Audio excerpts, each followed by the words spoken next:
Good afternoon, friends, and thank you, Mr. Sanyal, for giving me this opportunity to talk about e-governance and some of the experiences of NISG, the National Institute of Smart Government, in as we have been rolling out and implementing various e-governance projects across the country.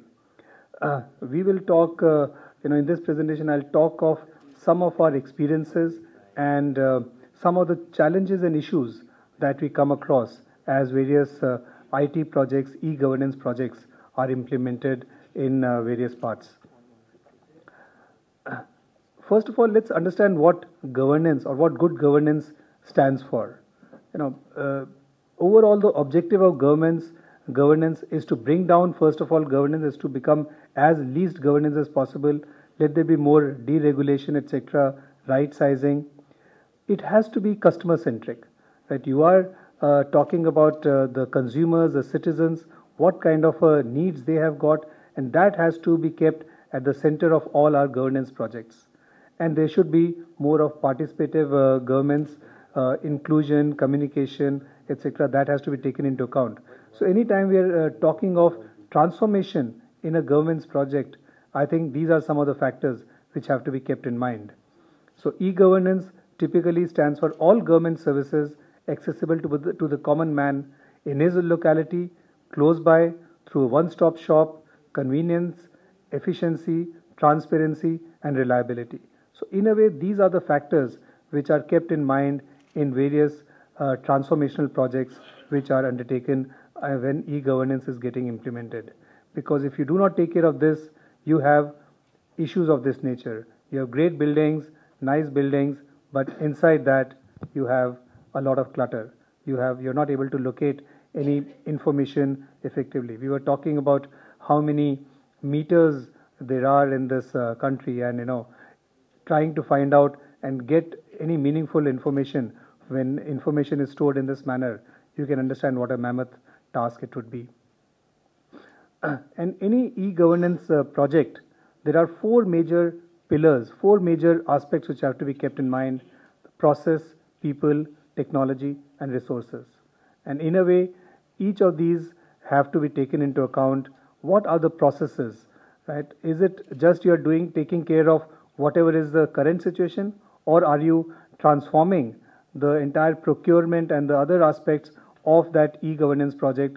And our experience is that rather than just looking at aspect, rather than just taking the existing processes and computerizing them, very often it is important, very important, to transform the process itself.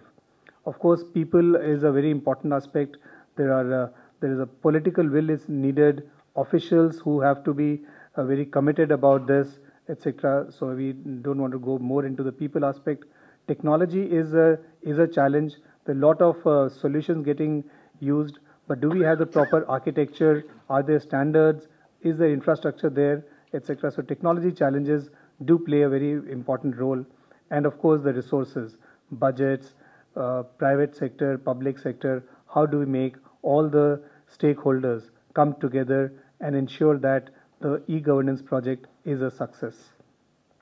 Here I'll just talk very briefly about some of the issues which come up and what we have to keep in mind. Various e-governance projects could have different aspects. The first is planning.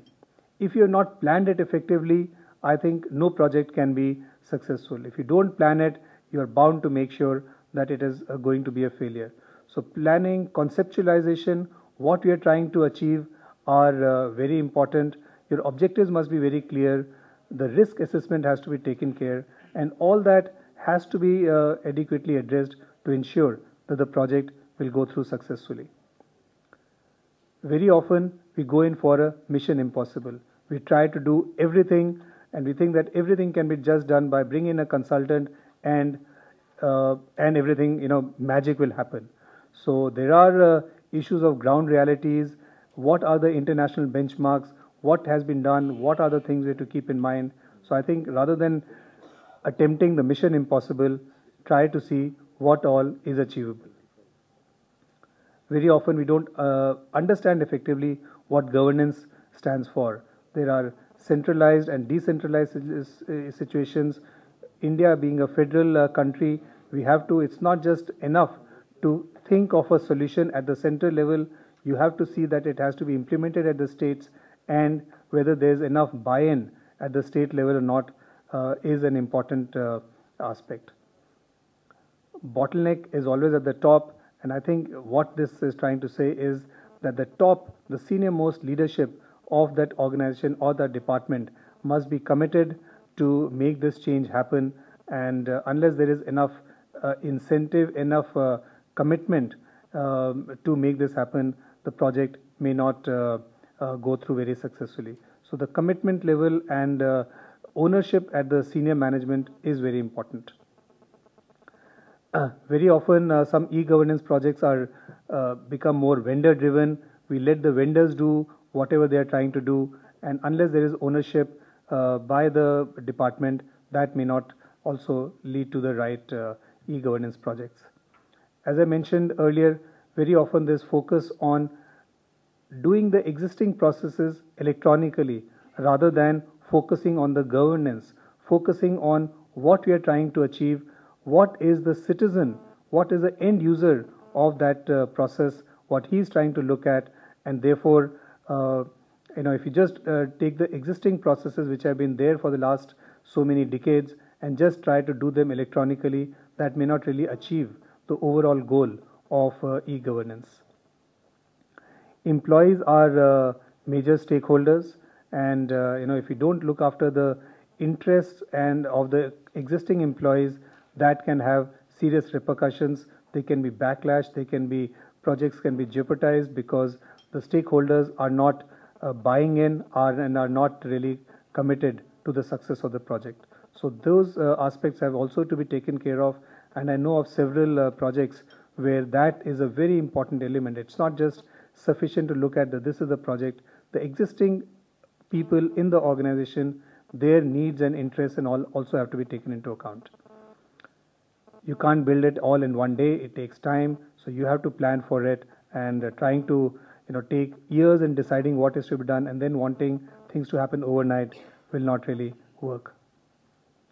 Very often projects can get individualized. It's an individual who's driving it and not the institution, and that again is not the right way, because it must be the whole institution which must be committed in implementing that e-governance project. The people who are trying to reform or bring in reforms in various sectors, they could be, there are enough people, existing stakeholders are trying to bring them down, and they have enough enemies in the system. So those are also aspects which have to be kept in mind.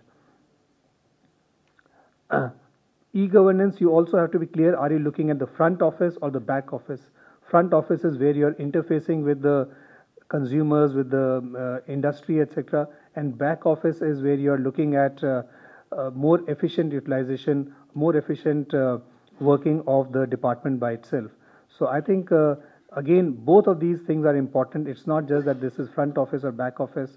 Both elements are important, but you must be clear which projects are achieving something at the front office level where you're interfacing with the outside world, and what is helping you run your business, your activity much more efficiently.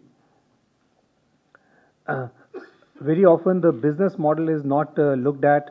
It's assumed that this project will only be government funded, and the government funds will drive that project for eternity.